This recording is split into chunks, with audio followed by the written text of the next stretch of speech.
copy, and then I can do it. Look at that, damn. For some reason, Kelly thought the ahead. computer won't do that for me. Yeah, no. Hopefully next time I will be on my laptop, but today I'm on my phone. That It's all is good. that is fair. All right, we're all here. We're ready to go. It's Tuesday morning.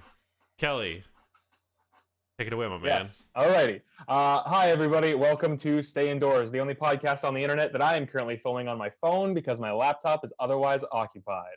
We are Geek Garden. I'm Kelly McCabe, and I'm joined, as always, by the jaunty Jack Tan, Hello. the sacrilegious Sean Fabish, Hello. and the bodacious Brandon Horn. Hello. Are you gonna come up with new ones every week? I'm gonna try. I don't know if there's enough words. I will run out of words at some point. But today is not that day. I really like being sacrilegious. I was gonna say like fuck God or something. But I just didn't want to make it that like At immediate. At least with Sean and Jack, there are like other letters that can take the place of those consonant sounds. But Yes. with B, nope, that's it. B's the only one, so your selection's very Bangin' few. Brandon Horn. Banging. Hey, Who's hey, doing don't that? start giving away. Don't Who's start doing giving that? away Yes, my options. Okay. Yeah, you're I need using to- all the ammo. Botanical Brandon I need to Horn. hoard them. Botanical. Need to hoard them. What did I say this week? Bodacious. Yeah. Somebody clip this so Kelly can review it later and use them. Just have all that stuff ready to go. Today we're here to talk about any kind of video game, nerdy, fun stuff that came up this week. But before we do that, I want to check in with you lads. How we going, Sean? How you doing? How's the week been? How you feeling? What's up? I had a really good week this week. Yeah, I had a really good weekend. Zoe came over and we played a lot of Among Us. A lot of Among Us. Played so much Among Us this weekend. I started my Among Us train on Friday with my Stellaris group. For those of you who don't know, I play a game of Stellaris with consecutively every week with Because Sean's 10 a people. big fucking nerd. I'm a huge fucking nerd. It's probably the most fun I've ever had in that game. If you play it, highly recommend playing it like that. Find a group, 6-7 people play it weekly. It's great.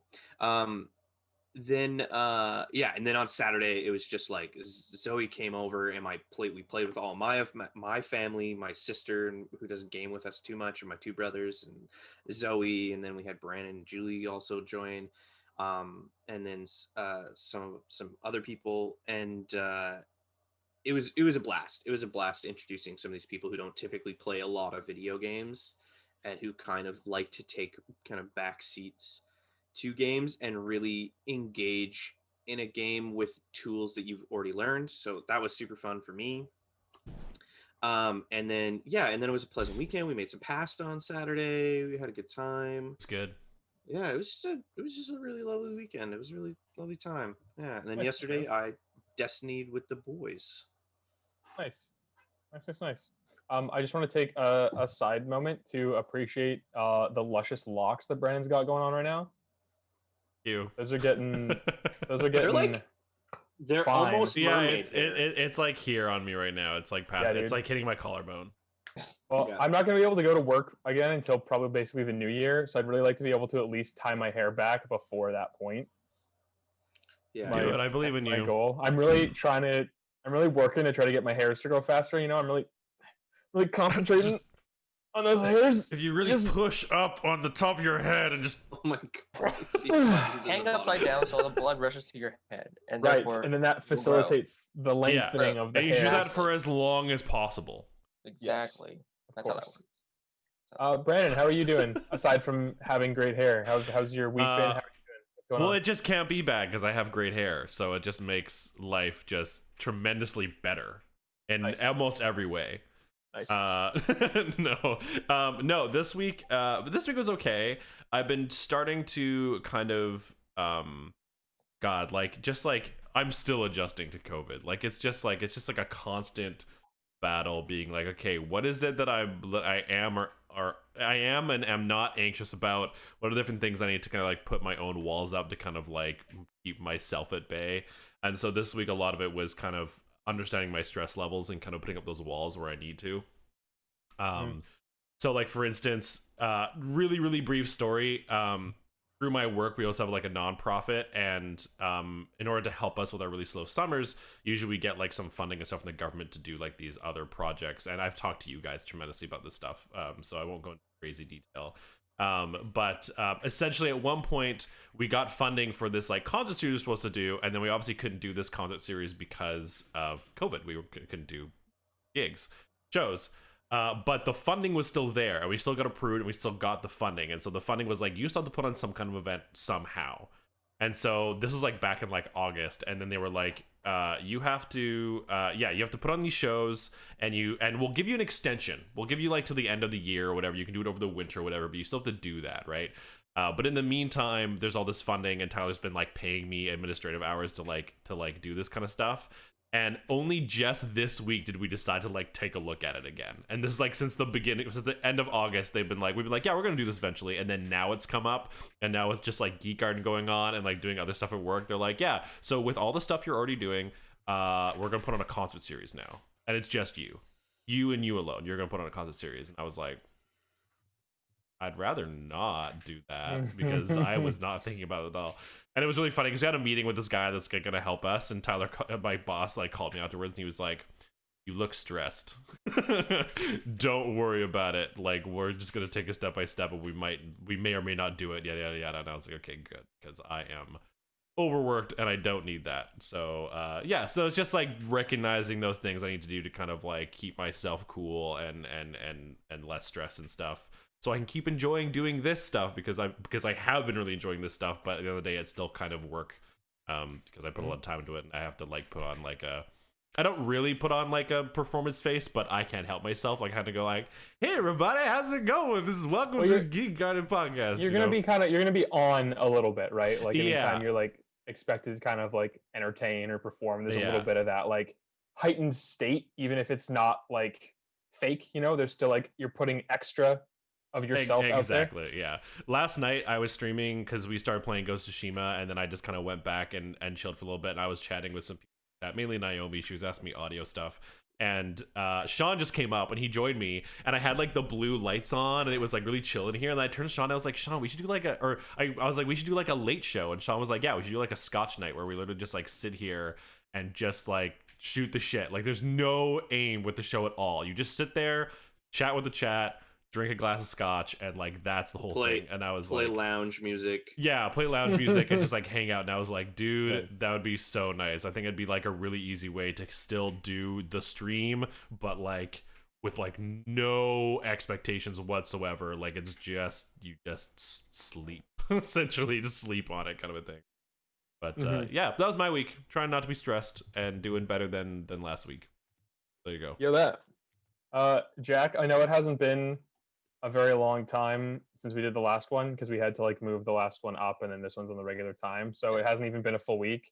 Last time we chatted with you, you were just kind of getting ready for some tests going on. Yep. Where are you at now? Still studying? Still am.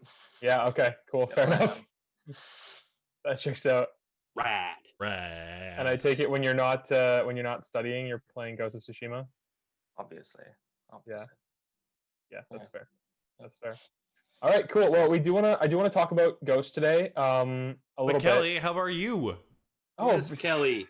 Man, I'm fine. We'll just jump right into it. What the frick? I'm fine. It's the same. Yeah, I guess to be fair, it has been what, 4 days since we it's last been like 4 days, dude. Like Friday last week. I started working. I won the lottery. I went skydiving. I moved. I'm not in the country anymore. It's illegal to leave, but I left. Yeah, this is a fake backdrop. This is a photo of my old apartment. I don't live there anymore. No, I've been working on some video stuff. People who are, if there's anybody currently watching, probably know that we got affiliate status on Twitch. Oh yeah, that was a huge deal. Okay, which is crazy. Holy crap! And we had a really cool like first post affiliate stream where like everybody was really nice, and we got subs and gift subs and everything. It wasn't even like a big deal. Like, I was like we had gotten affiliate like a week ago now, and we had like a meeting talking about we got like the thing on Twitch saying like, "Hey, good job, you've been streaming a fuck ton, you fucking nerd. you want to take some money now? And I was like, yes, please. Holy And shit, they're so casual. Look, yeah, yeah, they just called me. It was really weird. No, but we had kind of a meeting and talk about what we were doing and yada yada yada. And then I had actually gone through and like finished the process on Saturday. Yes, I don't fucking know. One of those days. That Sunday, was previous to this something. one. Yeah, what before today. And then we didn't really make a big deal of it. I just like posted on Instagram real quick going, hey, we made affiliate, come join us on stream or whatever. And like we had just like our normal crowd showed up, Laura, Naomi, Daphne, Andrew, Georgia, like all those guys. And yeah, it was awesome. We're like, I don't know, we already made like 87 American dollars. It was just like super cool. But yeah, we're super stoked. And with that, we're doing a charity stream on Halloween, and we're gonna give you guys some more info about that later. But we're doing a charity stream on Halloween, and everything we make that night, whether it's straight up donations or subscriptions or whatever, is all gonna go to the charity of our choosing. A charity of our choosing. And, A charity of our choosing. Charity part of hard. And that's gonna be a lot of fun, and I'm really excited, and I'm happy that that's something we can do. I just think that's, but yeah, that happened, and that was awesome. It was amazing. Yeah, it was rad. So I've been trying to get some more of my editing done over here on this side. I went through and I just like retitled and reorganized some YouTube stuff, nothing major, but moved some of my videos around as I'm realizing like what I want things to be formatted as, just like minor housekeeping stuff like that. Cool. And then I think I messaged you guys, but I finally put all of the like audio tracks for a video that I'm working on and realized it's going to be like 45 minutes. So my editing time just got like a lot longer than I thought it was going to be because I didn't realize how long this video was. And I've got a script for another one already in the works. So I've just been kind of working on that stuff. That's awesome. Yeah. I cool. did have a LAN party with John, which was really sick. To play Ghost of Tsushima, right? Yeah. Yeah, I brought my PS4 over to his place, and he like set up another TV and everything, and we played Ghost of Tsushima Legends. Like we just did the entire like story mode on bronze difficulty. Mm-hmm. I just like sat down and did it. Jeez. And that was super Old fun. school. It was really cool to like have some couch co-op going on and like. We haven't had that since we like lived together. Yeah.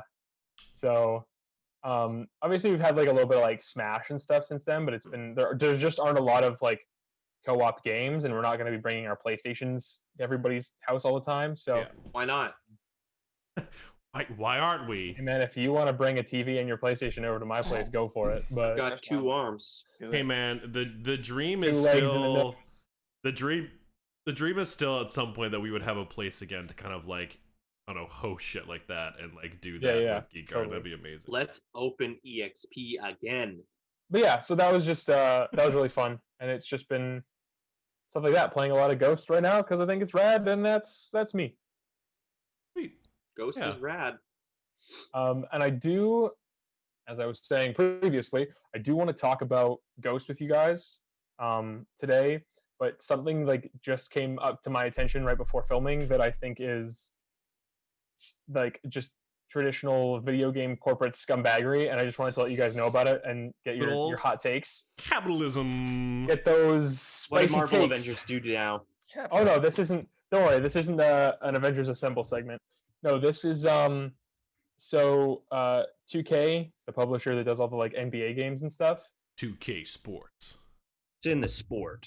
It's in the sports. There's like NBA 2K21 just came out, and it got like slammed obviously because it's got a bunch of like gambling bullshit and like slot machine Microtransaction bullshit. Who doesn't love to microtransaction, gamble with card their pack sports? crap. That's the But- whole thing. People but don't they actually enjoy also- sports. They just like They just gambling. gamble. They just I can't. saw a comment that was like, "I'm so frustrated. There's this basketball mini game in my casino simulator." Like, that's really good. But no, they recently added like unskippable ads in the game, like a few weeks after the game came out, so it like missed all the reviews and stuff. So now you're loading a match and it like plays like an ad for like Oculus Rift Oh really? and like random shit. I've heard about this before though. Like It happened before in other games too, yeah. yeah. But they did it. EA did it with UFC, one of the UFC games. But they actually ended up taking those ads out because people fucking hated them so much. But yeah, 2K has this thing, and it's like supposedly supposed to be in like the loading screens, but one, there's apparently a mechanic where you can like manage your team on NBA, like while you're in the loading screens, like while the match is loading, you can like manage your roster and stuff. Yeah. But that functionality is disabled while the ad's playing. So like you literally have to just sit there and watch the ad. And people have also tested it on PCs that are running on solid state drives. So like obviously it actually loads really fast. Yeah. But the game still like makes the whole ad play. So it's not That's just so in loading weird. screens. Like they literally just threw like full on commercials in like a full priced product that people bought, and they waited until after the reviews were out. Yeah. God, that's so weird. Like I know that like sports, like I think there's a place where you can do almost like safe advertisements when it almost adds to the product. So like for instance, when you do like a sports game, and I think they've done this in like NHL games, where it does like the "Welcome to Hockey Night in Canada, brought to you by Coors Light" or whatever, and it like adds the ad, because when you watch Hockey Night in Canada, that's literally what happens. Is you get that like weird like sponsored by thing, and that's because they have a deal with Hockey Night in Canada or NHL or whatever, right? And like at that level, I can understand like, okay, there's an ad in here because like that's almost part of the experience when like you're trying to break that line between the video game and actually watching hockey. So like I get that. The other one I kind of understand is like if you're playing an open world game and they add billboards. Like to me, that is kind of like a smart way of advertising, because like not only does it add to the world, so again, like if you're to play like a Grand Theft Auto game or something like that, or like even if you're playing like a Cyberpunk style game, you could like put ads on electronic signs, stuff like that, and it would be a great way for the game company to like also create funding, right? Like it's like, yeah, like we wanted more money for this game, so we said, hey, we're gonna put a Coca-Cola ad as like a thing in the game. And like I'm sure that would still bother some people, but like that wouldn't bother me as much, because it's just like a it's like almost a role playing thing, right? Like it's like you're in the world, there's advertisements, you're watching hockey, like there's advertisements into that thing. But when it just straight up plays a commercial that has nothing to do with the gameplay and like the atmosphere and the environment, like that is just, it's just obviously what it is. It's just we're playing commercial to create ad revenue, and like that's it. Like that's just annoying. I think like not to detract too much from your point. Because for the most part, Brandon, I actually 100% agree with you. But I think putting ads in Grand Theft Auto actually detracts from the satire that Grand Theft Auto is trying to be. Right? No, yeah. But I was just using Grand Theft Auto as like a reference for like a real world, open world kind of style game. Yeah, absolutely. But no, the unskippable ads are absolutely fucking mind blowing to me. The reason that you would even put them in there is just to make more money, obviously, but it's just such corporate bullshit to wait until the reviews are done so no one knows they're in there. Like, just no one mentioned them. It was fine. Nobody else was bothered by them because none of the reviews talked about it. But like, it's fucked up.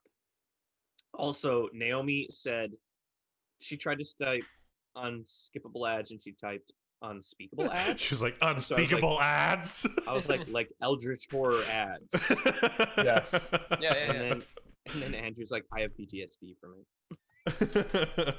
Yeah, because I think obviously, correct me if I'm wrong, Andrew, but I'm pretty sure he plays those games. Like people play these games, and people are fans of these genres and these franchises. Yeah. And if, like, you could make the argument that EA and 2K have done this enough at this point that like don't buy the next one. Yeah. But at the same time, like if that's something that you really enjoy and it's something that you really want, like EA and 2K have like a monopoly on this. You can't get that experience anywhere else. So they're kind of holding it hostage, right? There's no competition. They have no reason to make it like better or smoother or like a more user-friendly experience, because you have to go to them if you want to play like an NBA game, or in EA's case, like if you want to play an NHL game, like you have to go to those companies, right?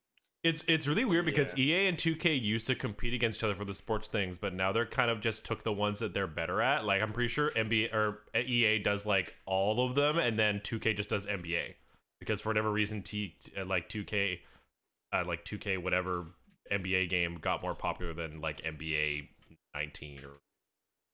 But so they don't really, so they don't even have competition. at all because Yeah. they've just decided to No. like, hey, you do basketball and then we'll do hockey and FIFA and Madden and all that other stuff, and then no one can beat us. We'll just put Because- ads. Doesn't matter. Licensing in a way does create a little bit of like an intellectual monopoly, Mhm. which like obviously there's good reasons for that because you can't be a creator and then have your work stolen from you because that's plagiarism. But then also like it directly harms both parties trying to make said license. But at the same time, you have these things that are like long-standing monopolies where like perhaps the consumer base wants someone else to try, if nothing else, just to go, okay, they really didn't do it better. So I'm happy that they are continuing this shitty product because it could just be worse. Right? But we don't know that until we actually get to a point where we can have another fucking thing. I Another cook look in the kitchen. like I live in a dungeon. That's I'm just like, was- I saw the light disappear and it's just my face. And it's like, this could be a YouTube video for me doing fucking conspiracy theories. Like, the moon landing was fake. I don't understand how you don't know. I was literally like, while you were talking, Sean, I was looking at your camera and I was like, man, I really like the lighting in mine, and like Kelly's actually looks pretty good considering it's a phone. And I was looking at Sean and I was like, oh. Oh yeah, it looks like I'm something filming in special another going on there. time zone, and it's the middle of the night. Like orange makeup on above your eyes. I was like, is it Sean? What are you making? Oh my god, it's Ju- too That's funny. just my bags. Yeah, I realized that. Oh my but... god. That's funny. the lighting's coming in there. I think the gist of all this is going to the same point in our last summer podcast, which is capitalism sucks. Yo, that. Fuck that. Like all this Let's like beat this drum more. this is definitely unrelated, but I saw like a meme the other day where it was like they were like looking on their, whether it was like their TV or computer or whatever, they're like, man, streaming is like so good, and it just has like Netflix on the screen. They're like, streaming is great, and then it shows him like put his like pirate hat in like a cupboard and he like tucks it away, and then the next panel is like, man, I don't know about this, and it's like the same screen, but now it has like Netflix and Hulu and Disney Plus and HBO Max and like all the different streaming services, and he goes over and he's like, time to dust you off, pal, and he like takes out the pirate hat again out of the cupboard. And it's like, and then the comments on that thread were like, we warned them, like we told them that if they're gonna keep doing, like if they're all gonna try fighting for the same thing, and you're just gonna create like network television again by having all these different streaming Yes. services, we're just gonna go and pirate it again because we don't want to pay $100+ a month for all these fucking streaming services, right? The irony is like we're like, we want a monopoly, Yeah, an yeah. affordable, legitimate monopoly. Well, I think it's nice when, I don't know, I think it was kind of cool when like, and I don't know, it obviously wasn't going to stay the same, and we don't have to keep talking about this, but like when there was like just Netflix and say like Prime or something like that, like there was just a couple, it was like most shows and movies you thought about, you heard or like wanted to watch were on one of those two streaming services, and that was probably a combination of because everyone was on those streaming services, so they were recommending shows they were seeing. And it was just easier to go on those things instead of having to go and like rent a movie or go to the theater and see a movie or download something or whatever, right? And then when there was a movie that like wasn't on one of those streaming services, you're like, oh, you know what, screw it, like I'll rent it for $5, or like, hey, let's go see a movie at the theater. But now it's like that movie exists on some streaming service, and you're like, well, I guess I better sign up for that streaming service, and even though I just want to watch the one Disney movie, I'm now gonna pay $15 a month forever. Right? And it just sucks the freaking money out of us, and it's brutal. And I mean, I'm guilty. We like, I don't personally pay for Netflix, but we have Prime. My sister pays for Disney Plus. We also had Crave at one point. Like we had so many different streaming services, but now I don't know, I find I barely even use any of them anymore. Like I just kind of like, Yeah. I'm so busy watching YouTube content and like playing video games that I don't even watch any of that stuff. So yeah, I- capitalism But it's sucks. still getting paid for. Yeah. Yep. Mhm. And I hate it because I'm like, well, I don't want to cancel Disney Plus because Mandalorian's coming out at the end of the month. Yo. Which, by the way, oh boy, looks good. I'm gonna looks binge really that good. so hard, and then tell Brandon I never watched it so I can watch it again. It's probably gonna be weekly again, I assume. Oh yeah, I forgot they did that. Oh, damn it. It's probably only gonna be the first episode on the 30th. Yeah, I think they're gonna do the same. Is it coming on the 30th or the 31st? 30th? 30th on the Friday, 6th, so I can watch it on Friday night, and then I can rave about how much I loved it on the stream on Saturday. Perfect. Perfect. Sean, you look so sad. I look so sad. Why? Also orange. Sean. You look sad and orange. God damn it. You're The revealing white to the world balance is you're like all off. you're revealing oh my god, Sean! You're revealing to the world your crying abilities. Jesus. Turn around Your, for 2 your brother is seconds. making fun of you Come in the on, chat. get those tears going. Your brother is making fun of you in the chat. I know, I see him. They clipped Dungeon Sean apparently. God, the Yeah. fucking Amazing. You know what it is? It's like there's just fucking shit lighting. All right, well, that's happening now. Apparently. Bye, But I was Sean. gonna say, one of the things that companies like EA and 2K talk about, and they talk about this all the time, is that like, video games have gotten more expensive to make and they're harder to make now, and like we need all the money we can get. But that's like evidently bullshit when you realize how much money like the executives are just socking away, and like how so many of the like CEOs of these companies are the most like overpaid CEOs in America, and that they're like firing a bunch of employees after reporting like record numbers and stuff. I'd And argue that's true for like that argument is true for like not AAA developers, for sure. But for AAA developers, where like like they're selling fine, they're making loads of money. The problem is not that games should cost more. It's these fucking assholes. Well, the thing is also like, it's about having like a reasonable budget, right? Like with the push for graphics and stuff, like nobody's really making them make the games that they're making. Like indie titles sell incredibly well and are super popular, and they're made on a fraction of the budget with a much smaller team.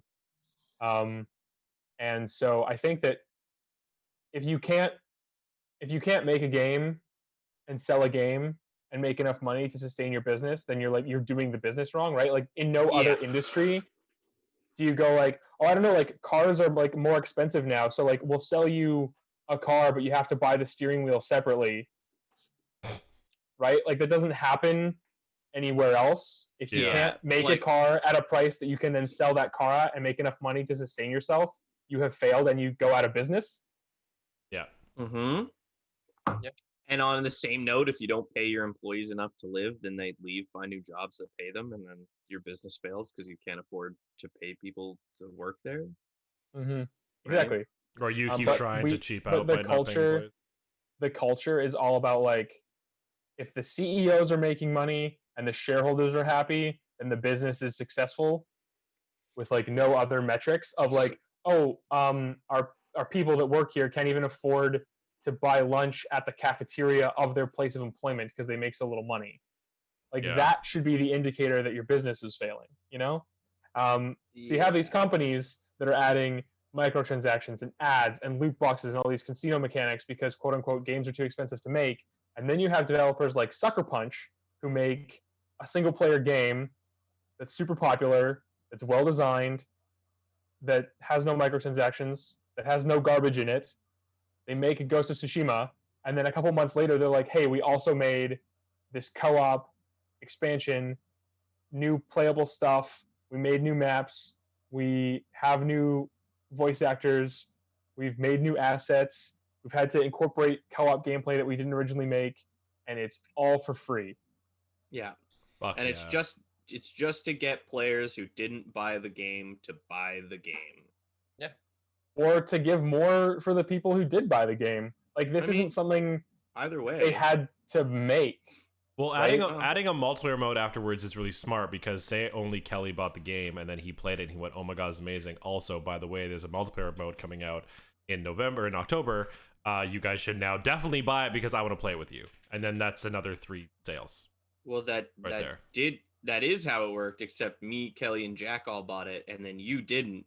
So you were like, "Hey, there's a multiplayer mode coming out. I better buy it." True, I did buy it. I did buy it sooner than I planned because of the multiplayer. The game definitely had my sale already. It was just because I had other games in the back burner and I was still trying to budget quarantine.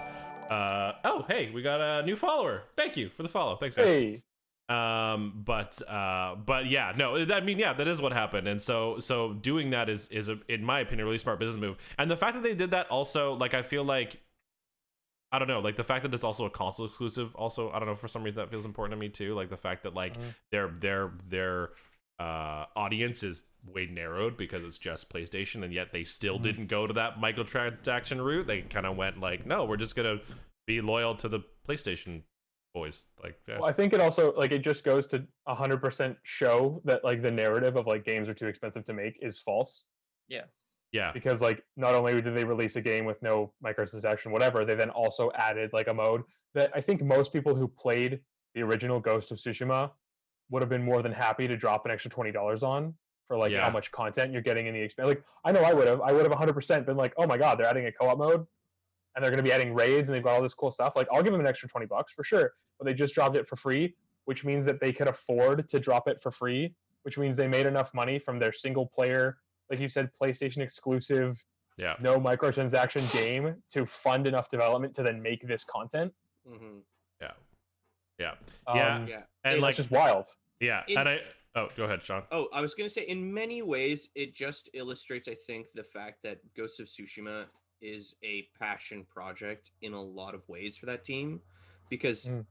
that game has this great attention to detail and attention, like, and it's like this great love letter to like old samurai movies, and you can really see that sort of filmic language throughout the game, and it's just good. Like it's just a great sort of experience and a work of art that they decided to make. And the fact that they don't then try and commercialize it so much just hammers home the fact that this is that passion project. This is like that kind of labor of love. And I really, really like it shows. Like people buy that. People will Mhm. gravitate toward good art that does that.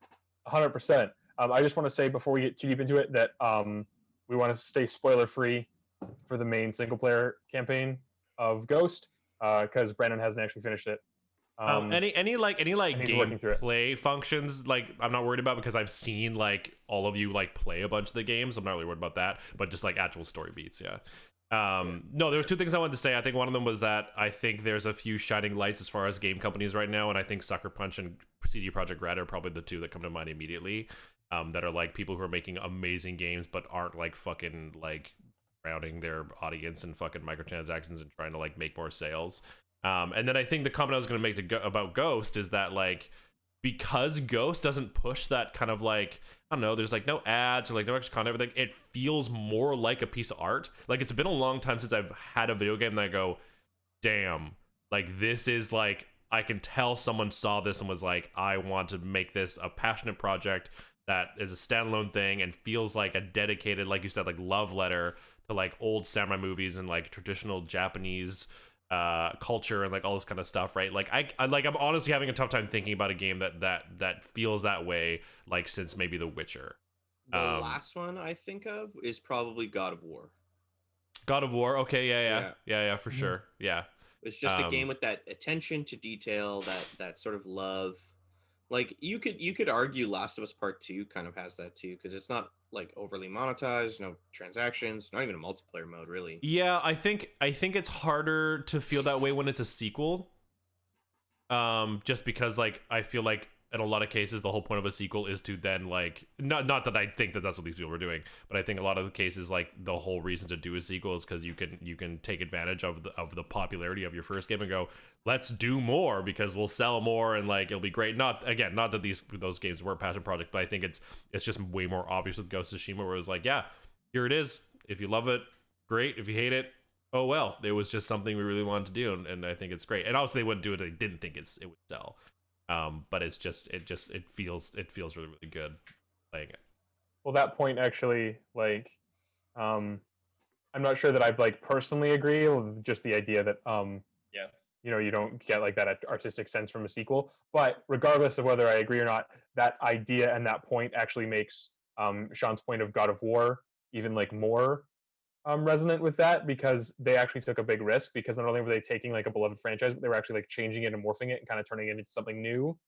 It is a that could reimagining. that could have like really failed because of the expectations of people, but they were like, Corey Barlog was like so convinced in his heart that that was like the right thing to do and the right game to make. And there's a video you can watch of him, I don't know if you guys have seen it, of him when the reviews, like when the review embargo is lifting for God of War and all of the reviews are coming out online, and he's filming himself like basically on like his laptop camera or whatever as he's reading the reviews come in, and he just starts crying. And it's just like the most beautiful thing, because that game meant so much to him. And you can like watch the documentary where he's in Kratos and he had to like fight for stuff about it because people weren't convinced that that would work within the God of War franchise, and he was just so dedicated to it. And yeah, Ghost of Tsushima has a similar feeling to it, right? It's not, they didn't take something that we already knew, but they created something new, and it wasn't tested. Like, they did a lot of stuff with open world design that we haven't seen before, and they're willing to let their game be slower if they think that's the right thing. And it just feels very, like you said, very heartfelt and very passionate. Yeah, I didn't want to say that like a sequel can't feel that way, but I think there can be a level of automatic and I'm not saying this is something I felt, but I think there can be a bit of an automatic like, oh, this is just the next game in the franchise, so you kind of don't look for it as much, right? You don't look for it, right? Like you go, oh, this is the next Call of Duty, right? Like I don't then assume that this is like someone's passion project because it's a sequel, right? And because, right, like the people who make it might do it because, you know, obviously the people who make God of War are like, hell yeah, this is something I'm really passionate about. Let's do this like Norse mythology version of God of War and totally reimagine what the game is. But there's a good chance that Sony greenlit it because it's like, oh, you want to do a sequel to God of War, the franchise that did really well in the PlayStation 3 and the PlayStation 2? Okay, yeah, sure. And so they okay that, right? And I feel like that's why we get a lot of sequels too. Yeah. But like the one example I had was that like I know a lot of people who like there's been a lot more in-depth reviews coming out about Last of Us Part 2, and there's a lot of people who agree that they maybe shouldn't have done it. There's a lot of people I've read reviews that have been like, yeah, like I think Last of Us was like a good piece on its own, and again, like Last of Us 2 is very obviously a passion piece. Like it's so very obvious, whether from the actors, the writers, the game developers, like whatever it is. But a lot of people are like, oh, you should have just like left that and like not done it because it feels like a bit, not a cash grab, but like a story that didn't need to be continued. And then again, it probably got greenlit by like Naughty Dog and Sony because it was like, oh well, yeah, Last of Us was huge, let's just make another one or whatever, right? But I think that's a story for another day about sequels and stuff. But yeah, that was just my comment on that. I was just gonna say I understand your point, Brandon. The reason I conceded my point was just because sequels often feel like a response to the original in many ways, right? Yeah. And it's not always that they're more developed, it's just that this is the thing we would have done if we had X amount of money.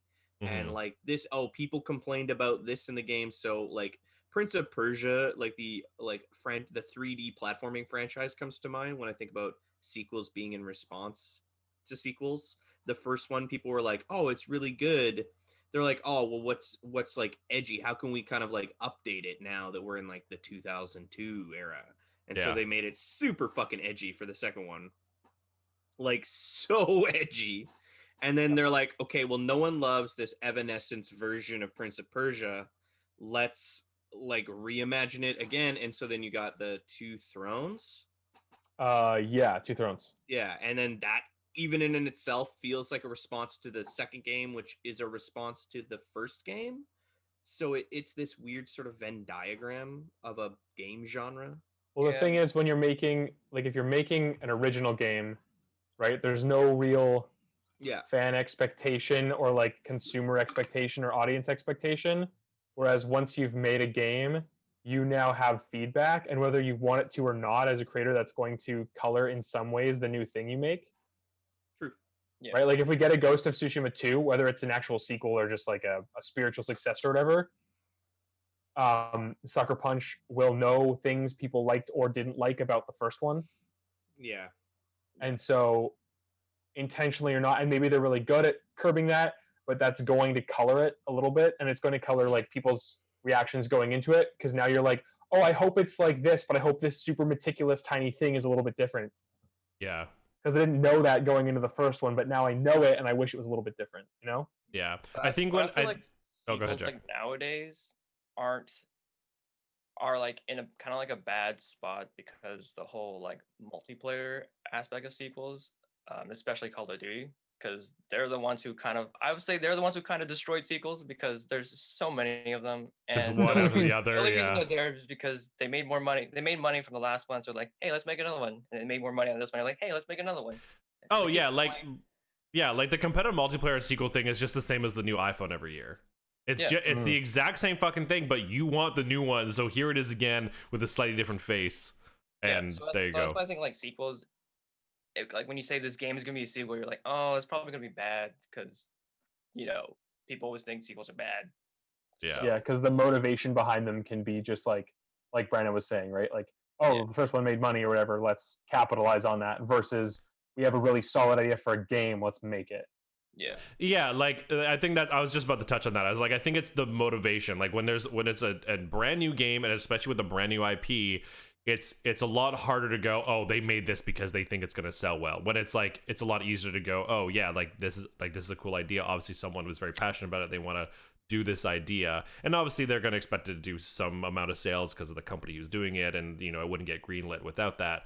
But when there's a sequel, it's harder to make that assumption, right? Because it's like, oh, they can now expect that this game is going to sell well because of the previous one. So I think it's about motivation. Like, why is this game being made? And it's easier to go to kind of feel the heart warmth of an original IP for the first time. What happens? When you said feel the heart warmth, I The just heart warmth. pictured like a really cute little cartoon of like a little like chibi like Jin Sakai like sitting down in like a white void, and he's like holding a little like copy of Ghost of Tsushima, and there's like a little heart above his head, and I don't know why, but that's like what I pictured. That's really It's cute. just like I really like this really that. cute little like cartoon of him. That's really Oh. cute. There was this other meme I saw the other day, just because I was talking about the iPhones every year. It's like, you guys know like the Patrick meme, Yeah. where it's like, hey, like you do this, right? And they're like, like you do The the right. driver's license. Yeah, driver's license. So he's like saying it's like Patrick is Apple, and they're like, okay, so you care about the environment, right? And they're like, yeah, and they're like, this is why you remove these things, and it's like the headphone with like the cable or whatever, and there was something, and like something to do, because they did wireless charging, like they got rid of like power adapters, so it's like you can just use like wireless headphones and stuff all the time, and that's why you made these, right? And they're like, yeah, and it's like, but you still make a new phone every year. Yep. Okay, and you also like don't update your devices so they get obsolete like really, really quickly. And they're like, yeah, so you don't care about the environment. And then he's like, no, Apple has a really strong standpoint on the environment and what we do to help it. No, and you're like, god damn it, that's the worst. It's just like, don't put bloatware in your phone. Yeah. Yeah, no, that's actually really funny. Whole other topic, but I know that like the precious metals that go into making electronics, like mining for those in particular, is like super bad for the environment. Like super bad for the environment. So yeah, man, the it's- fucking it's machines very- they use to dig that shit, or they're fucking guzzling up oil and shit, right? So it's just really funny. Yeah, that's a good meme. That's all I'm gonna say. That's a good meme. capitalism. Yeah. Really. Yeah, good stuff. Yeah, Let's and then on mine top of it all, asteroids. let's do it, a platform 10 situation. And then Yes. on top of it all, on top of everything, Ghost of Tsushima Legends is really good. Yes. It's really Yes. good. On top of all the like behind the scenes corporate like whatever stuff about it being made, it's also just really good and really worth playing. Mhm. My god, it's so good. It's, I think one of the coolest things about the multiplayer is there wasn't a lot they had to change to make it a good multiplayer experience other than just throwing multi-view in a map. Like they didn't have to like change the way the enemies react or change your tool set really. Like they limit it a little bit obviously because they give you the 4 classes instead of just like access to like everything that you would in the game. But even those 4 classes aren't that different. They're only really defined by their abilities that they have. But beyond that, like they all have the same weapon roster and the same moves and all that kind of stuff. They can all do stealth and assassinate, and they can all use their swords and all the different stances they use, the right equipment and everything. So I think it's just like, I wonder how far back they consider doing a multiplayer mode. And if it's something that they considered when doing design, I'm excited to see a sequel that has co-op in it. But that's just my hopes. Yo, But Well, yeah, multiplayer's great. The islands of Tsushima were invaded multiple times by the Mongol Empire. It's true. Not just in 1357, I cannot remember when the I game have takes no place. idea. I think. Yeah. But like historically speaking, the game is not accurate. Like at all. Like No, yeah. the Mongol Empire fucking swept Tsushima in no time. There's also stuff about like the material culture. Like, I'm not as well versed in like Japanese arms and armor as I am in something like like Central and Western European, for example. Yeah. But I know that like I think the katana wasn't even like invented or in its current form by the time Ghost of Tsushima the game takes place. But they were like, I think they were kind of like, we really want to tell that It's a story, but we samurai also game. really want to It's- use a katana. So We gotta. That's what I'm saying. It's a love letter to old samurai films. It's not a love letter to actual historical accuracy. Because yeah, the samurai, even in the game, like the version of them is like the Endo period samurai, which is like around the 1700s. Like Yeah. we're talking like the America was created and trying to trade with Japan, and Japan was like, fuck off, we have closed borders. Like that's the period of samurai culture that everyone's like, hell yeah for. Yeah. Samurai so cool. Samurai. But yeah. But yeah, I don't want to do like a crazy deep dive into the mechanics or anything. But yeah, Brandon, the way that they managed to make a mostly single player game co-op with like relatively small tweaks, and the way that the classes are the same but different, I think is really cool. Yeah. I think if the game was built, and again, right, we have to remember this isn't like a co-op game. They might have considered it during the development, but I think it's very clear that like the first focus was to make the single player Ghost of Tsushima like a good, fun experience. The samurai warrior. Yeah, I think if the Yeah. game was built, potentially from the ground up to be like a co-op game with classes, you might see more like alternate weapons and different play styles and stuff. But I think that in a lot of ways, not having that actually works to the co-op's credit, because everybody has a similar tool set, but still specializes in particular things. Like if you're playing as the hunter, for example, you totally can just get in there and start sword fighting people. But your special abilities and the types of perks that you're going to get on your gear just makes you naturally, like every time I see somebody play hunter, they always end up like up on a cliff or up on a rock or up on like a high ledge to shoot people. The game never says like do that as a hunter, but you just feel like you're supposed to be there. Yeah. No. Well, also you're the only class that can use a longbow. I think I might have actually gotten the longbow for somebody else, but I think it's like rare. Oh. Sometimes there's like a specific perk Yeah. on gear that says like can be used by this other class. Oh, that's kind of cool. But in general, yeah, I think in general, that's the thing.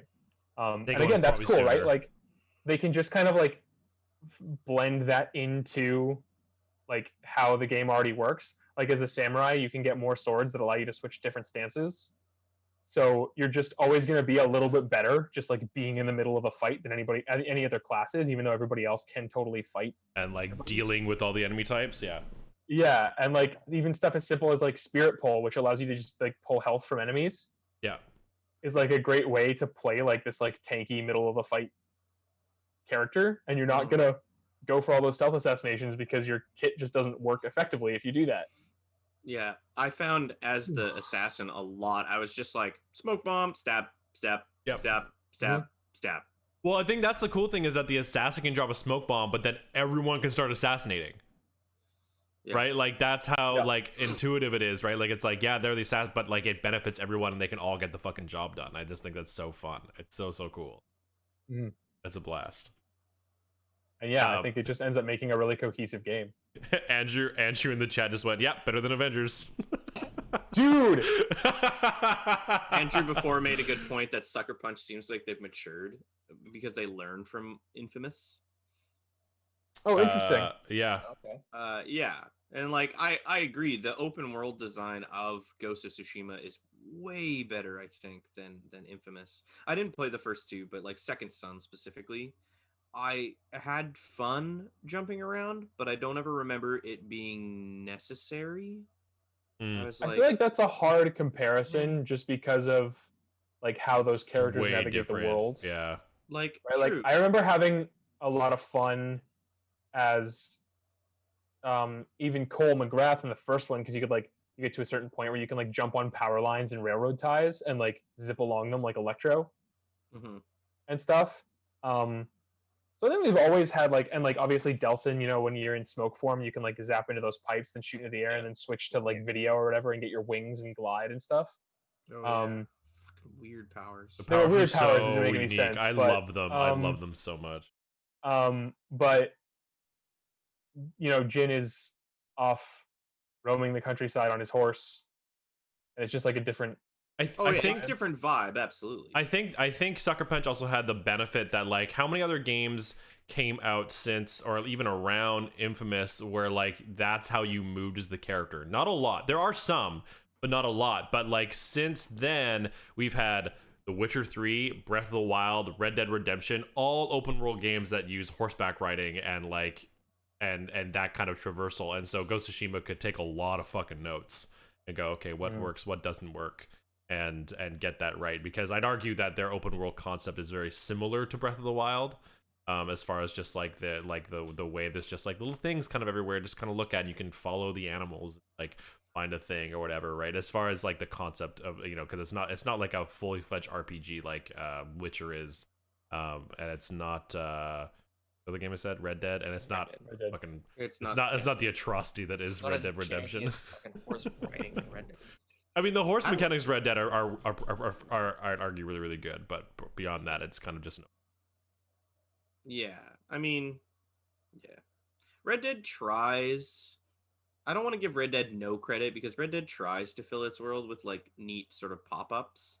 Oh, Like, it's hey, still like the best Western game to play right Oh, now, yeah. 100%, like for sure. But it's just there's so many little weird things that like it's weird when you hit a wall and you're like, wait, I can't do that, but I can do all these other things. Like they're just game design is Yeah. just funky. They trick you into thinking the game's gonna be this way.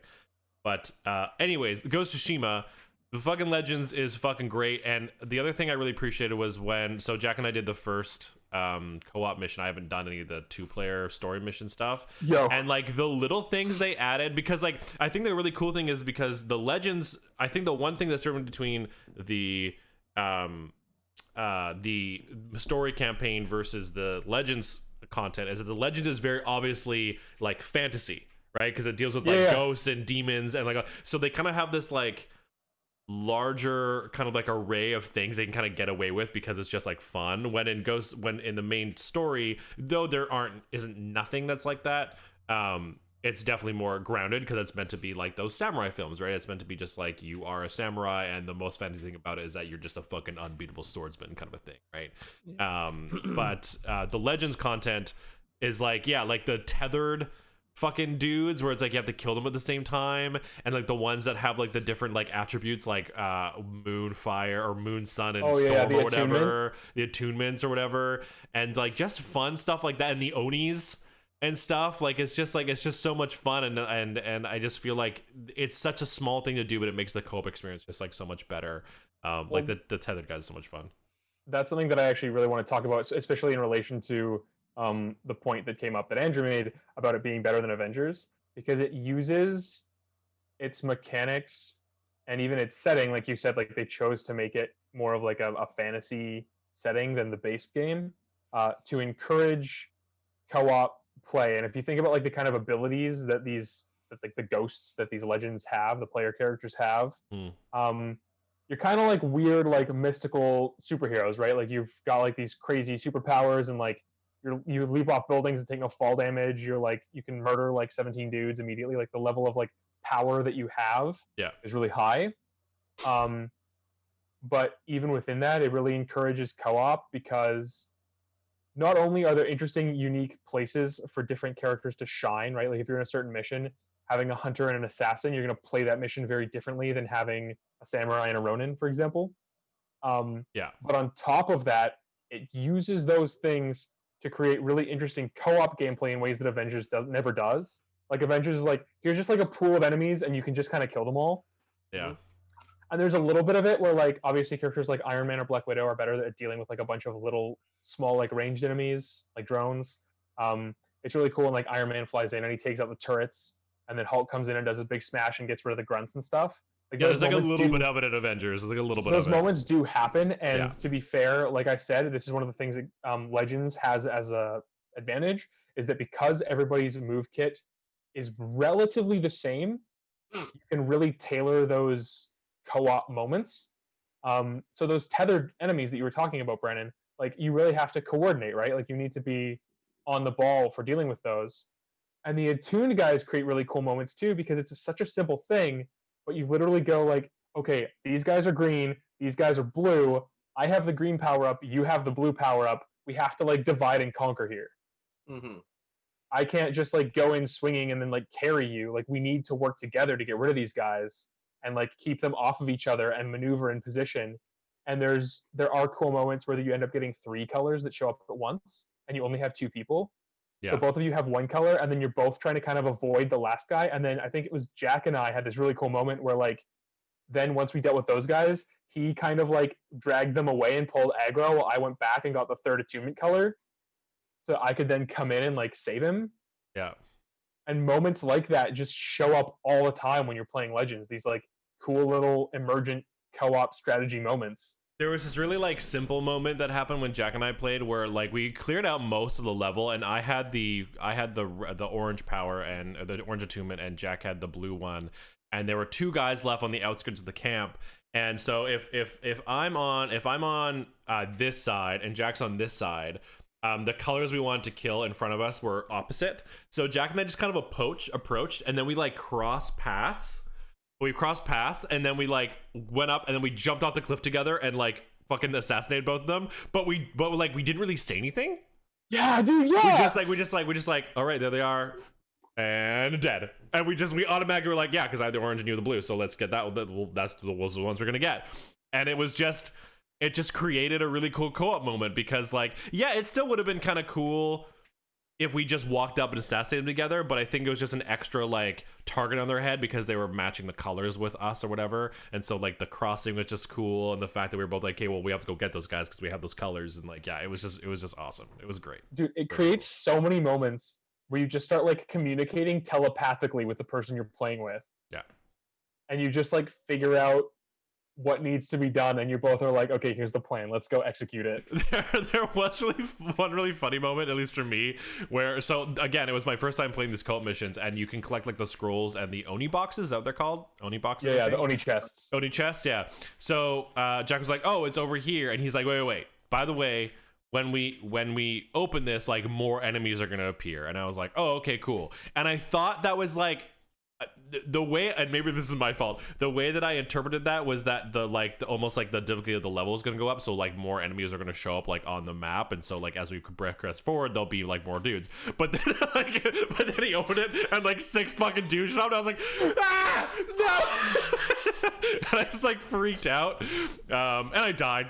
I died immediately. It was great. That's what happened to me and Sean the first time. Yes, the first time. I was like, ooh, a chest! And then I opened it, and I was like, oh no, a chest! But that was also a funny moment, because it felt like the master and the apprentice, right? The master's like, by the way, like when we open the box, there's gonna be some shit, and I'm like, I'm ready. And then it happens, I'm like, I'm not ready. I'm not ready. Save me. It's so good. Yeah, that was hilarious. It was really good. But yeah, that I have a lot of fun in that game. Legends is fantastic. I'm really hyped for the raid. Julie's celebrating. Enjoy what? Julie's celebrating. It's great. Yeah. The raid's gonna be 4 players. Yes. Raids are 4 players, and I feel like they're going to take, I could be hyping myself up, but I feel like if this is a reasonable expectation, they're going to take some of the stuff they've learned from developing those like more intricate co-op pieces than just the survival, and integrate that into the 4-player like raid content. And you're going to have like stealth sections and other stuff, as well as the wave-based fights. And I just think that like, I have a feeling the raid's going to be really cool. I also, it's a really minor thing, but I think it was really cool where like, so for instance, when you do the 4-player co-op, you obviously have the ability for each one of you to play a different class, because it's 4 classes, right? 4 players, 4 classes. And so when I played the first time in the 4-player mode, which is kind of just like the horde style waves of enemies, first of all, I was really surprised to have that kind of like almost pseudo stealth section at the beginning. It's really small, and like sometimes it's not really doable. Like you kind of walk in the area, like I can't, whatever, fuck, I'm just gonna fight these 3 dudes, whatever, right? But the rest of that game isn't really a stealth thing. You can have moments where you kind of sneak away, or like again you do like a smoke bomb and assassinate some dudes. But it kind of made me sad because I was like, oh, I feel like there's like more moments for like the assassin to kind of shine or whatever. But then we did the co-op, and I was like, oh, the co-op is way more designed to do stealth. So like it just like I felt like it was such a good, like well-planned thing where it was like, okay, the 4-player thing is just like a horde enemies, kill them, use your tools and kill boys, and then if you want that stealth part of the game, there you go, it's right there. The co-op is right there, and you can do 2-player co-op. And like, and I think it's also just a smart thing to do, because I think it's easier to design like a linear 2-player thing for stealth as opposed to like a 4-player thing. It's doable, but I think it'd just be easier, especially if they're just like trying it out. And like you said, like if they're just going to use both of these modes to create these raids, where it's like, hey, now that we know how these stealth areas went with co-op, let's try and design a 4-player version of that, where they kind of like go through and do like a stealth section and then do waves, then do stealth or whatever, right? Like that, yeah, that's gonna be fucking great if that's what they do. Yeah, awesome. I still am a little disappointed that the survival mode doesn't have as much stealth, and I think the only reason of that is just it's hard to tell when an enemy is in detection mode or not.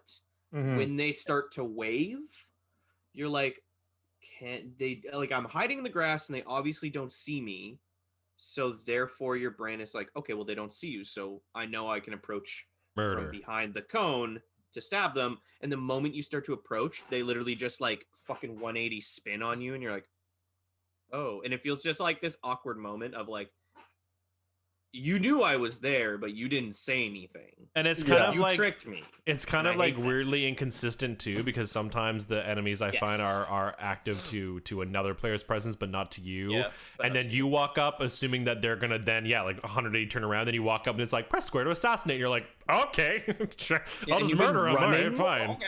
You were like running behind them.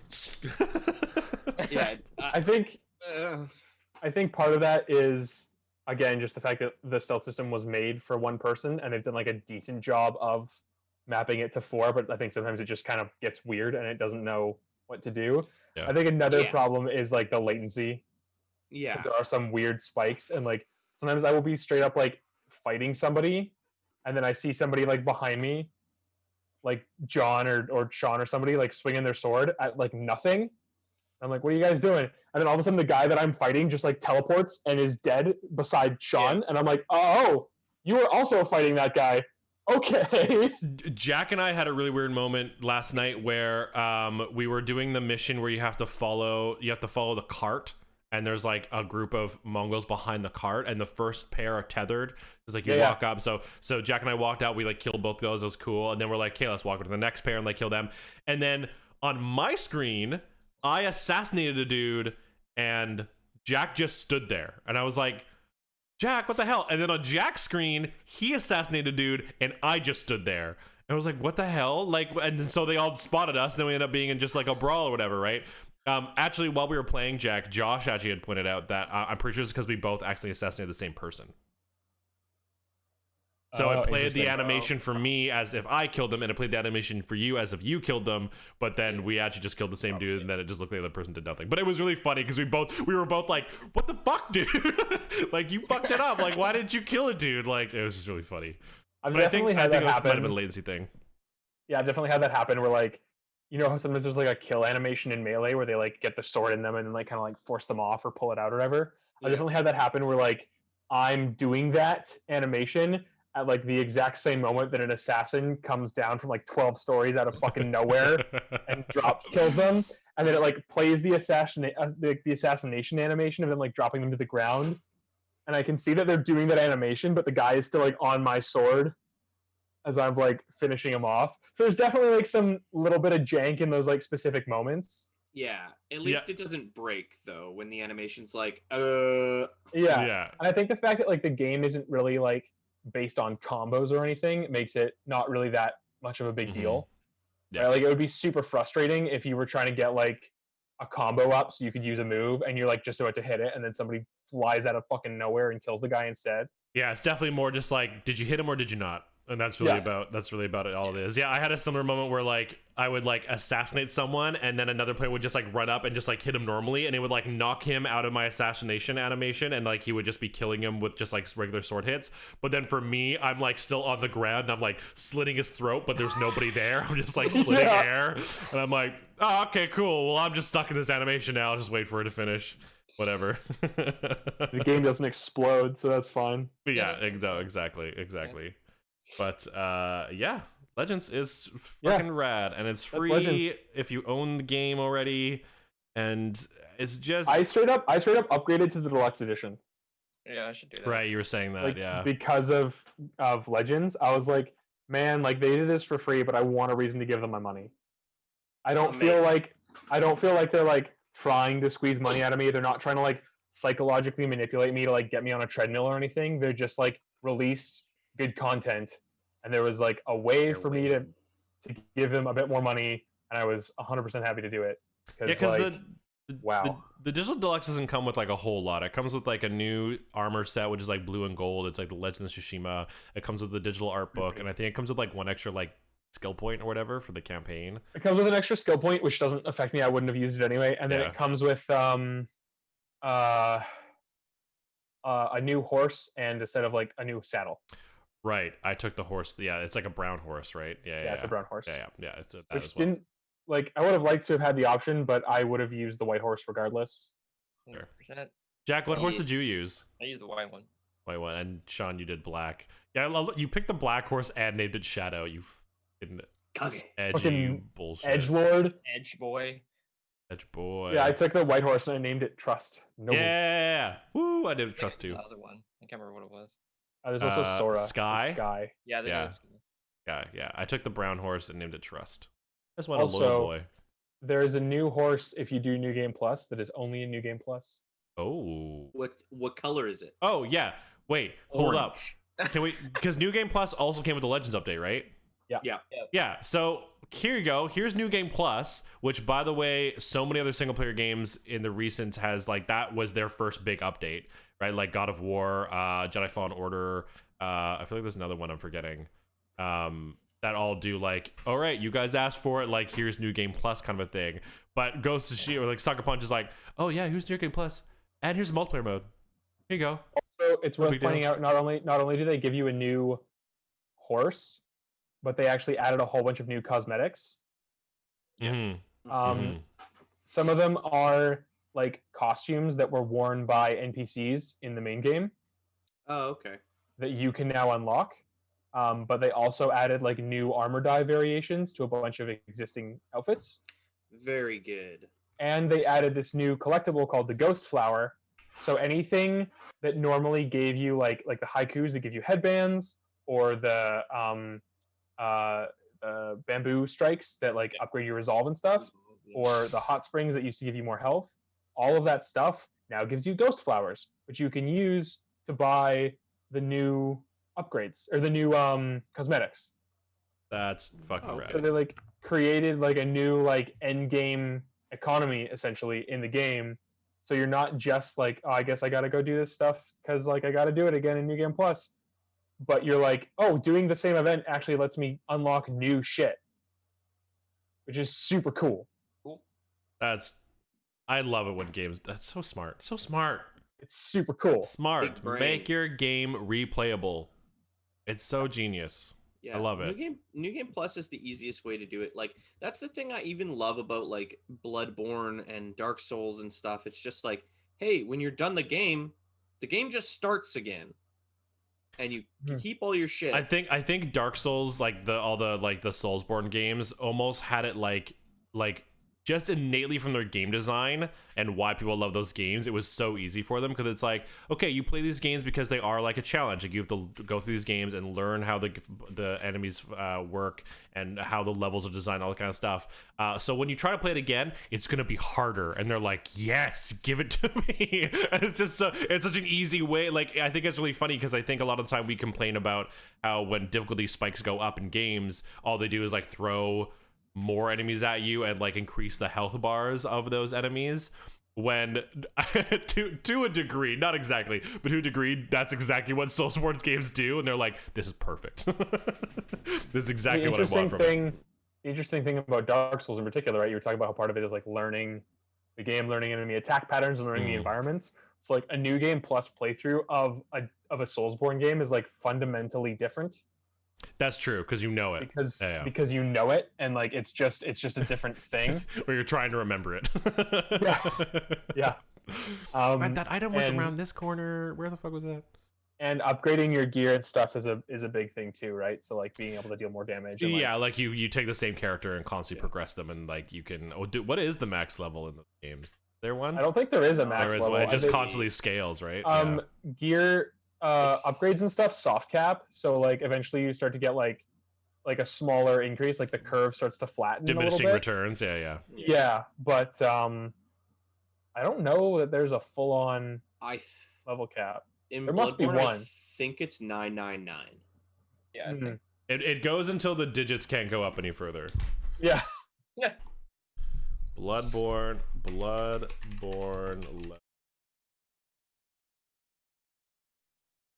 This is called scaling. What you may not be aware is going to do the soft cap at 25, where return another cap at 50, where the diminished return. Those are for the individual like skills. Yeah. Cap? I don't know. Yeah. I'm not gonna take forever to do that. I can't find anything. I think every skill goes up to 99. Yeah. Interesting. Okay. Regardless, New Game Plus is great, and 544. 544. 544. 544. Okay. Cool. There you go. That's I've never even broken level 200 on a Soulsborne, and I've played a lot of them multiple times through. So there you go. Yeah. I think 230 in Bloodborne. Well, I deleted my main Bloodborne save, so you know. That happens. That happens. God, so frustrating. I wish that like I don't know, maybe newer consoles do better about backing stuff up. Yeah. Like by default. Yeah. Is that everything? Crushing. Do we have anything else to chat about? Do you have any more Avengers updates? Has anything happened in 4 days? No, man, nothing new. There won't be anything new for a while. The other thing I'll say, it's not really like an Avengers update, but like, you know, talking about Avengers and Ghost again, because there are definitely comparisons to be made. I think the way that Ghost directs you to different content and the way you feel like you're progressing through not just character upgrades, but like through the game in a meaningful way is really interesting. Like there's no real difference in Avengers if you play on like challenge level 1 and like challenge level 4. Right. They don't add like new objectives to missions. They just add like more of like the harder enemies and make more attacks unblockable, which just changes the fundamental flow of combat. Here's Abomination again. Yeah. Whereas Ghost third time. Ghost starts to add at higher level difficulties new things to do in the map, as well as particular challenges that you can overcome in order to then get like commensurately greater rewards. Mm-hmm. And also, I think that Square Enix and Crystal Dynamics like underestimate how important skins are, especially to people who play superhero games. Because like you can go into Legends and you can look up, okay, this skin looks fucking sick. I want it. And then it tells you, do this thing to get the skin. And then you go, okay, I'm going to go try to do that thing because I want that skin. Mm-hmm. And it like, you can like figure out what content you want to do because of the reward that you want. Like, sure, you get the gear, which like is fine. Like it makes sense in the context of Ghost of Tsushima, in the context of that world of like getting a better sword or like getting smoke bombs versus kunai versus a healing gourd. Like, and how that helps tailor different like sort of class builds in that context. Yeah. But I think that for most people, like the biggest like actual tangible reward is those skins. Because that like really shapes like how you view your character, and it's a benchmark of like, I accomplished this task, right? Like when I'm wearing the skins because I did this thing. And I think that if Avengers had been willing to be like, hey, if you like defeat like 50 shield vaults, you get like this skin for this character. right, then stuff would feel a little bit more meaningful, like you were working towards something, or like Yeah. you as like if you finish, they do have like iconic mission costumes for everybody, and I think that that's like a really good step in the right direction. Yeah, and I actually wanted to try. Ironically, I never did finish any of them, but like I was like, yeah, I want Thor's iconic mission outfit. Like I want, like, let's go get those, and that was like the only thing I really cared about to actually try and do post game. Yeah, because like realistically, you might care about it for the sake of like a build you're working on, of like trying to get like an exotic drop so that you can get like a better like helmet for Iron Man or whatever. Yeah. But like realistically, in terms of like long-term progression of your character and like playing as the Avengers and these superheroes, Mm-hmm. you want to be able to put them in like whatever classic costume is like most appealing to you, right? Yeah. I And mean, that's Ghost nails that in terms of the long form progression of unlocking those skins, and you can see the ones that you're going to get for doing the raids, and you're like, come on, I want the raid so I can get that sick ass glowing fucking magical looking shit. Like, let's go. and that's even the reason, like, I'd say that Destiny, like, it still does the live service model version of that, where it's like, if you complete this activity, you have a chance to roll this set of gear. And so you're like, well, I'll just do this activity every week, and then I'll roll the set of gear, and then when it's done, I have the accomplishment done. So everybody knows, oh, look, they grinded X amount of times to do the thing. They've got all the pieces. And B, you actually have to do something specific for that piece of thing. So there's a way to do it right, right? Mhm. Besides just put it in a store and fucking hit buy with your money like a pleb, right? But they just don't do Fucking that. bot. And the thing is, like, if you are insisting on doing a live service, you know, you need some way to monetize, and I don't mind there being some premium skins. Like, Yeah. I think they're overpriced in Avengers right now, but I don't mind that in concept. But you also need a bunch of skins that you can not just get from random like drops, but that you can earn, that you can see, and that you can go try to unlock. Yeah. Because they do they basically do like the engram thing from Destiny. There's like fabrication machine patterns. And the Yeah. thing is, not only are you not guaranteed to get like the particular costume you want because it's random, you're also not even guaranteed to get it for like the character you want. Yeah, 'Cause I it's think from I the pulled entire pool. I think I pulled like a Black What? Widow skin, and I was like, great. I don't play Black Widow at all. That's so fucking awful. Yeah. Yeah. It's so dumb. There's no way for you, like, just the entire game is completely RNG. There's no reason why you shouldn't then collect the gear for the character you play as. Yeah. There's Well, no that's- reason. Straight up. Exactly how Destiny works. Yeah. Yeah. Right? You're playing as a warlock, you get warlock gear. You're playing as a hunter, you get hunter gear. And like, yeah, the engram pool is huge in terms of like gear. Like, you might not get the same set, but like there's other gear. There's end game gear. I think there might have been like a weird piece of miscommunication where like with Destiny it's like a class you play, but because in the Avengers it's like this is the Avengers. You are all of them. It's just whatever one you choose to play in that moment. And you're like, yeah, but no though, because But they no. function the same way as the class in the game. Right? I'm playing as this person. Yeah. Absolutely they are. Yeah. And it just that sucks, dude.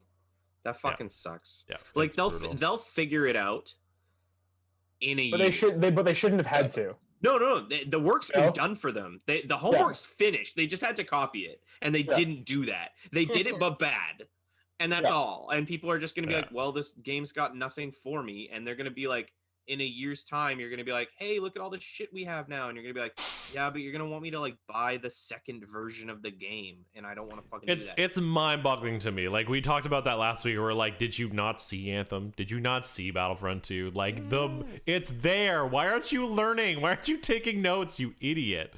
Right? And it's just so weird. Easiest thing.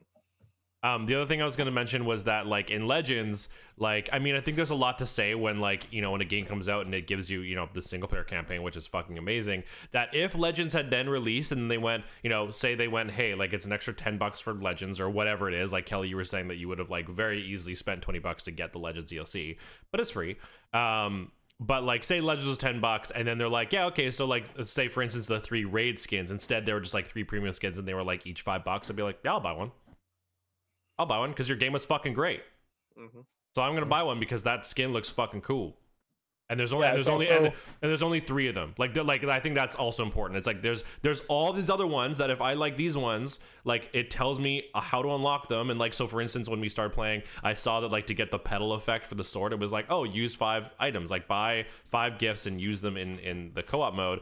And to be honest, I haven't really cared much to buy the gifts because like I hate like having to like manage items, and I'm like, I'd rather just like get good at the sword play, so I didn't really care. But I went out of my way and was like buying gifts and using them because I was like, I want the pedals, so I did that, and then I got it, and I'm fucking hyped now, and I'm super stoked. And then I could do the same thing with literally and the other costumes. And then if they just had those like 3 or whatever at the bottom, they were like, yeah, this is a premium skin, it's just like $5 if you want it, whatever. I would have been like, hell yeah, I'm fine with that, 100%. Yeah. I almost never want to buy the premium skins, and this is just like my fucking reservation as like someone who plays video games. It's just like I don't want to be that guy who shows up in the lobby and they're like, "Oh, you paid the money for the skin," and instead you're like, you didn't earn it in any way. So people are like, you know, like it happens in Destiny all the time when somebody shows up with like the ornament thing, and you're like, "Oh, okay, sure, dude." Yeah, like when Oh, it's we when know it's who you are. when it's Oh, a okay. skin that you can either like grind really hard to get the premium currency or pay for the premium currency, you can hide behind that. You're like, I didn't pay for it. I grinded totally, just dude. grinded for Unlocked it. it with- Yeah. Yeah. But then there's grinded Benny who will 700 always hours. just buy it. I mean, yeah, it's different when Benny does it, but like when it's randoms, I'm like, I mean, every piece of shitty gear I'm wearing, I earned, and I know it doesn't match. Okay. It's mine. that's really funny. Yeah, that's so- that's a you problem, Sean.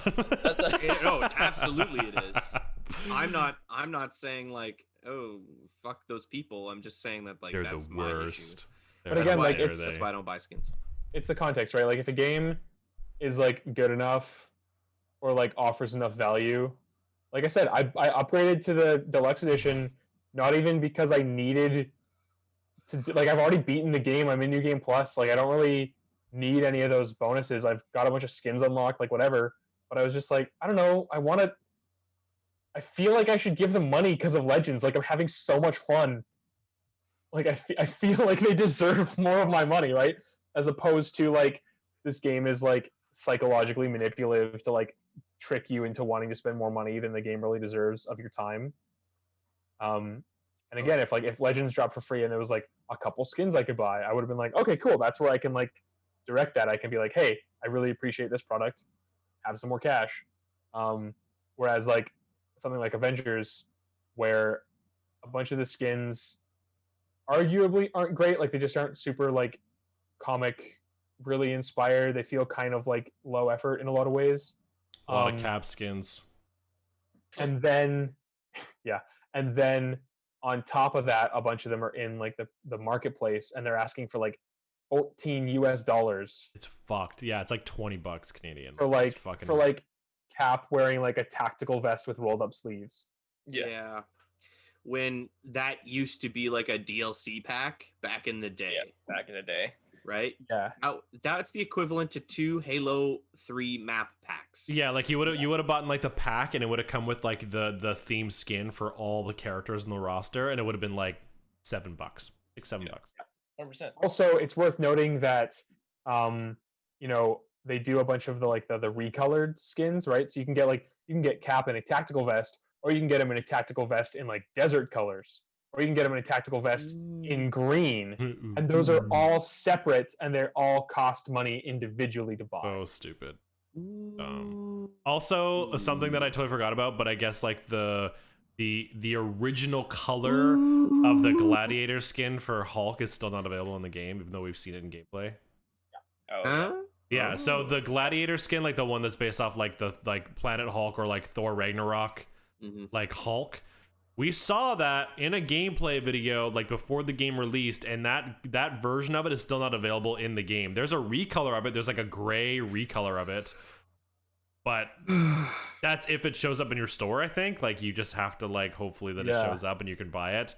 Yeah. But the original version of it, for some Oh. reason, Doesn't exist in the game. There's something else I wanted to say about Legends that was just like really unique. One of the things that drives me nuts in video games nowadays is like daily and weekly challenges. Like I fucking hate them. Yeah.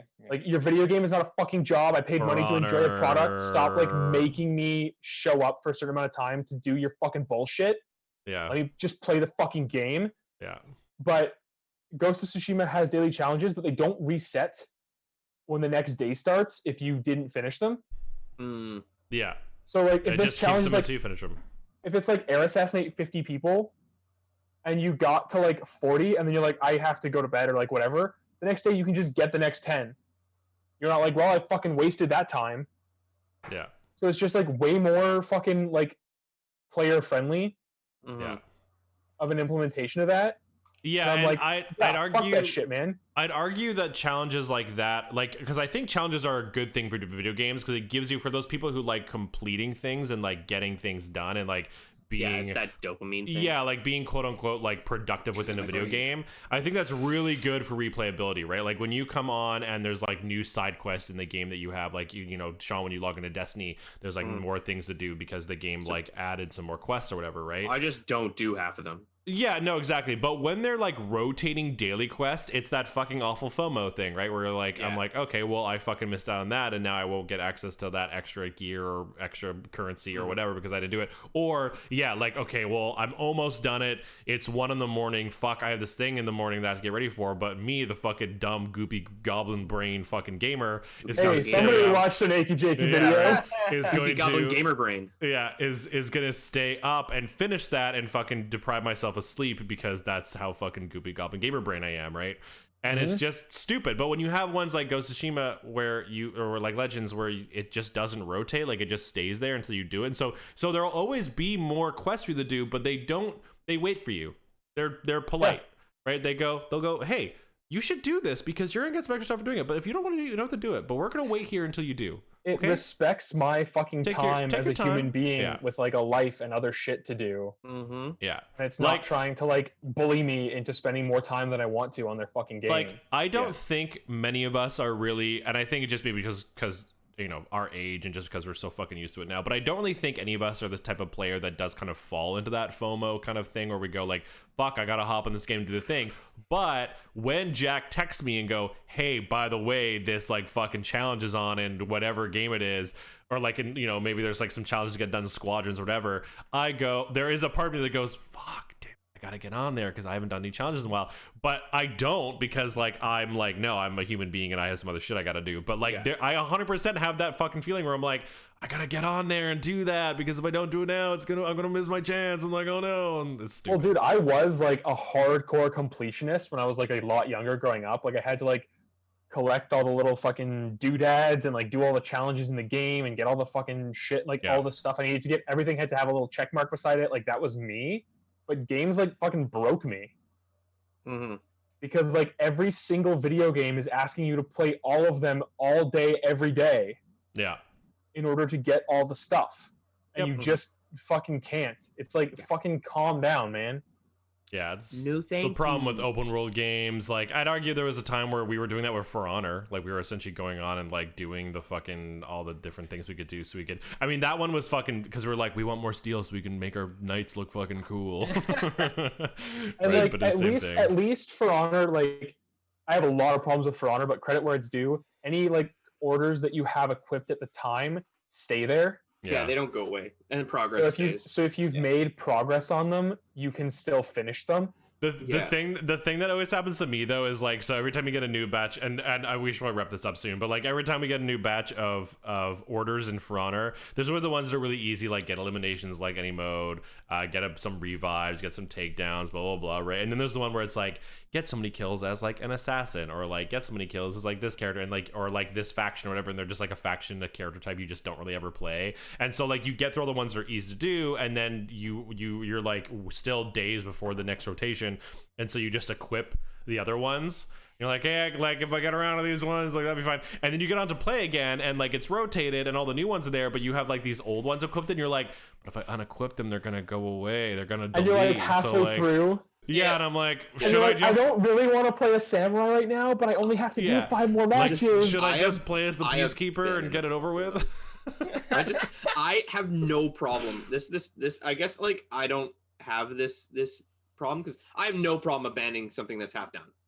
I'm like oh, five away and I don't want to do it. Fuck it. I don't care. I don't need the steal. I don't I have anymore. 80,000. Yeah, I don't anymore, and I'd argue it's a combination of one, it's happened a bunch. I'm just like, fuck it, I'm not letting myself fucking hold on to these bullshit. But second of all, like, we've played the game enough that a lot of my characters are like at a place where I'm like, man, they fucking look cool. I enjoy playing them. I'm not really looking to fucking upgrade anything. Like, obviously getting more steel is great, but I'm not like looking to get steel as much anymore.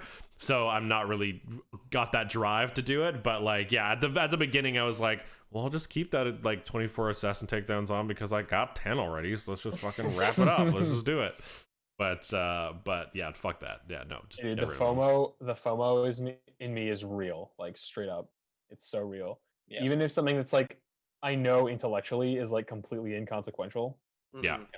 Like, oh no, I didn't get those 12 assassin kills, whatever. But like, there's like this little part of me that I'm slowly learning to make shut the fuck up. Where there's this little part of me that's like, you didn't get the check mark, you didn't fill up the bar, like you're doing it wrong, you're bad, like fix it, dude. Want to get all the stuff. Dude, when I first got a 360 and was first playing like online games and had Xbox Live and all that kind of stuff, I was the person that like, even if I didn't interact with it, I bought all the DLC for the games I played because I was like, I want the complete game. So every time a game had like, hey, there's a skin pack, there's a new level, blah, blah, I bought all of it. And like, the thing was, is that back then it usually wasn't a big deal because like, it was rare that a game would have more than like $20 worth of DLC. So it wasn't really that big of a deal because, you know, I might buy a game, you know, back then they were like 70, maybe $60. I'd like buy a game and then, you know, within the next year, there's like $20 worth of extra content. I'd be like, okay, sure, let's just buy it. But yeah, I remember one of the Halos came with a bunch of DLC. Was it 3 or Reach? I think 3. 3 came out with like a Reach had some map packs, but I don't think much else other than that. Yeah, I just Halo, remember. I think Halo 3 had cosmetic options. Yeah, there was a bunch of cosmetic stuff, and like I remember there was like new maps and like maybe a couple of not game modes because that already had the game making thing in that one. But I remember I was like, yeah, it's Halo 3. I play Halo 3, so it came out, so I guess I gotta buy it. It's like $5. I gotta buy it because I'm a Halo 3 player. But the cosmetics were just helmets, I think. Yeah, you just like, you don't do that anymore. It's not really a thing you do. You just buy the ones that like are relevant to you, or you just don't interact with. Like, it's just weird. DLC live games are weird. DLC's weird. I want it back to the good old days. Good old days where it was easy. Yeah. When I was 16. Well, the problem with early day DLC in like Gears of War and Halo Xbox era is that Gears of War was one. Gears of War had a bunch of map packs. I remember that. Yeah. Gears 2, I remember had a bunch. But the problem is sometimes you do like a quick play match and you couldn't fucking play because you didn't have the maps. That was why. Like, I remember that now. Yeah. It was mandatory for online play in a lot of playlists. So you were like, well, fuck. Yeah, I remember. Yeah, I think it was either Gears 1 or 2 that created a different matchmaking playlist because if you didn't have the maps, you couldn't matchmake in the regular one. And it was like, well, what the fuck? Like, god damn it. So I like buy the maps. I remember one thing they did eventually with some of those games. They started doing a thing where, because it also hurt people who bought the maps too, because then there was less people to play with, right? Like it was like a whole fucked up thing. So I remember they ended up doing something in a lot of those games where like as long as one person in the lobby had purchased the map, you could play the game on that map. Yeah. But if nobody in the lobby had purchased it, it just wouldn't be in the rotation. I know that was a thing that happened in some games. I think they did that in the second Transformers Cybertron game, actually. Because they were like map expansions or something. Yeah, that does ring a bell. Damn. I think they had like a system where basically like if nobody has purchased the map, it just like won't come up. But if somebody has, it might be in like the map rotation. Yeah, wasn't there also like a map voting system in that game? And so the people who had the maps were able to vote for them, but like the people who didn't have the maps couldn't vote for them because they didn't have, it was. You could just like not vote or something, so like that map would be. They were learning though. That was all part of a learning phase with DLC, right? Because like at first it was really bad, then it got a little bit better where it was like you would still download the content, but you just didn't have access to it. Like so, for instance, in Transformers, like the Dinobots came out, and like if you didn't have the Dinobots, you couldn't play as them, but you could still run into people online who use the Dinobots, and that's essentially how it still works, right? It's like if a person bought a character, you can still play against that character, you just don't have access to it. But yeah. Games quickly learned that map pack like DLC is a bad idea in terms of making it paid content because people will just not buy it, and then you split your player base. So they just release it for free and try and charge you for other content. Yeah. Well, yeah, Like, because that's it's whenever it affects gameplay, right? It's whenever it Yeah. affects gameplay that it's like a bad idea because it splits everybody. Yeah, so that's why like cosmetics are the greatest option. That's why Halo Reach has such an in-depth cosmetic like kit where you can change your helmet, you can change your chest piece, you can change your legs, you can change your visor color, you can change your shoulders, you can change your arms, you can change your utility, you can change your gun holster. Like fuck, you can change everything on Halo Reach. And then they were like, okay, I think now we can just start charging. Reach did have map packs, motherfucker. Josh just put out the Reach out map Josh. packs. Yeah. Remember. I played some Reach, but I played Getting far more spoiled. Halo 3 than anything else. Anyway, guys, I think that's pretty much it for Yeah. this week. I want to keep talking about Halo. You always I want want to to talk go about back to Halo. We'll have a Halo podcast. Yeah, dude, you just make a video where you talk about Halo because you could go for hours. I could talk about fucking To a anything. camera about Halo. As we wrap up, I just want to say thank you to everyone who's viewing. Our viewership is kind of like waved over the last hour or so, but we had like a solid like 9 people in here at one point. It was kind of nice. Cool. Hey, guys. Yeah, thanks everyone. If you're watching this on YouTube, that's fantastic. If you're not watching this on YouTube, please check out our YouTube channel. It's just Geek Garden on YouTube, one word. We're also Geek Garden TV on Twitter and on Instagram, and we're also Geek Garden on Facebook. But like, I don't know, Facebook. Who uses Facebook? Who uses Facebook? Tell your parents. Tell your parents we're on Facebook. Parents. And obviously any followers or subscriptions are super helpful. If you want to save your subscription until Halloween, though, you're welcome to do that. We're going to be doing a donation stream of some kind, and we're going to post more information about that hopefully soon, hopefully within this week, I think. Mm-hmm. We're hoping to have a Halloween stream. We're going to play some Jackbox games. We're going to play some Dead by Daylight, play some spoopy games, maybe just hang out and chat for a bit. And we're going to take all the proceeds we get from either direct donations or from subscriptions and donations to the Twitch channel and put those towards a charity of some kind, a charity that is hopefully a good one, a nice one. And A TBD charity. a to be determined charity. But yeah, thanks everybody for watching. We're gonna be here every Tuesday at 11:30. If you have also feel free to join our Discord. The link if you're watching this YouTube, hopefully the link is in the description.